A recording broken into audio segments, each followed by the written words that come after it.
bath basically is exactly a stone bath. The main logic is exactly like the mountain spring, the natural hot spring bath. So logic to yahi hai. So as you know, the rocks, the stones, it contains some minerals in it. So basically, the farmhouse in Bhutan, if you just go visit any kind of villages in Bhutan, you get to find all this, but not in a proper way like this kind. Simply, you get to see a huge bathtub in an open air. So particularly, one is to take that very bath in an open air. So the rocks, as you know, it contains some minerals in it.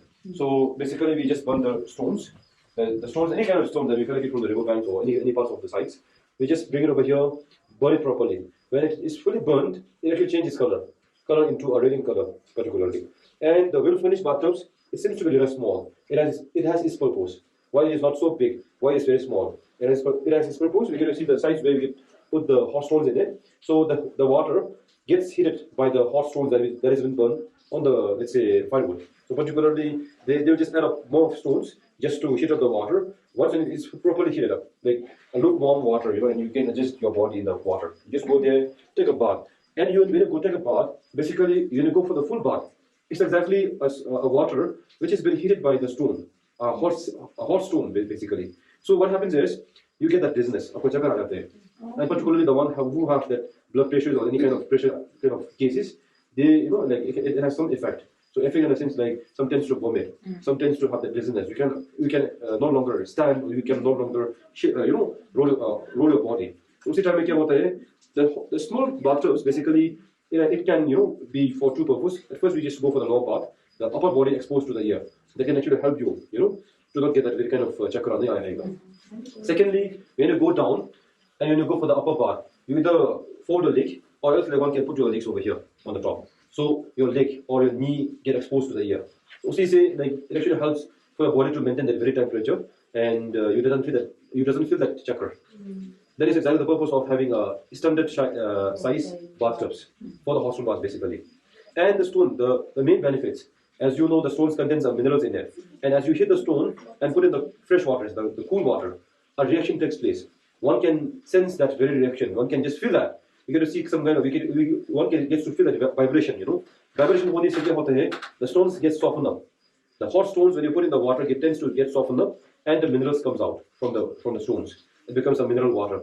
Just to add on, they just put this one, cannabis. The local, what is it called, locally grown herbs, it's exactly cannabis. We have Artemisia plant as well. They just rinse it properly, and they just put it over here, just to make the water more mineral. So we are basically taking a herbal hot stone bath. So it actually has its benefits, particularly like when you go for a walk, your muscle tends to contract, what is it called, contract, and you feel that kind of pain in all those muscular sites. So particularly when you go for the bath, it exactly relaxes your muscles, first of all. You get the full relaxation, the full body relaxation. Second of all, when you have all those knee pains or any kind of joint aches, basically it actually helps to heal the pain. That's exactly the second benefit of the hot stone bath. We do have some other benefits as well. One can just build it out, one can directly find it through YouTube. We have all those videos of hot stone bath in Bhutan. Basically, it has a lot of benefits out of it. So this is all about the hot stone bath, which you normally do in the what is it called, farmhouse, either over here or some other farmhouse in Paro. We have so many farmhouses that actually provides you the service of hot stone bath. But the sites won't be that much clean. The sites won't be that much with the standard. So basically, the farmhouse over here, Srin farmhouse, and the other farmhouse is Ugen farmhouse. It actually provides the best service for hot stone bath, basically, in Paro. It has been heated up, put in the water, it tends to soften up, get softened up. So these are exactly the reused one. It can be used only twice, not thrice. By thrice, it actually becomes a soil, it actually changes into a powder. So this is how we burn the stone, by the way.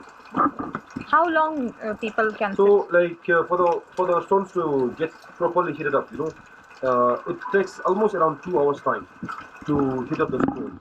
And for the bath, you get for the whole 1 hour time to relax in the bathtub. So as you get the kind of chakra, one can just stand, cool your body. Again, you go back to the bathtub to take the bath again. For the hot stone bath, it's a different farmhouse. I'll put the name again later. It's 2,000 for 1 hour or something. Let's see how it would be.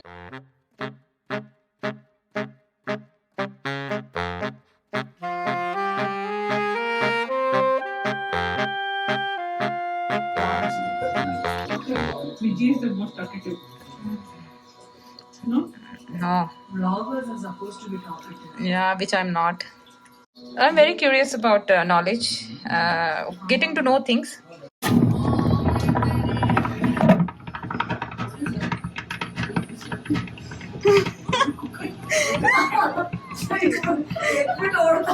After trekking the Tiger Nest Monastery, we decided to take this bath. It was pretty expensive. We paid around 1,500 somehow after bargaining, but it was worth, I feel. Like one-time experience. The old Bhutanese used to have it in their farm, and it was pretty relaxing, I have to say, and very safe. First, I thought the stones will actually fall on me, the hot stones. Overall, a nice experience here in Bhutan. Do try this new spa, the natural spa.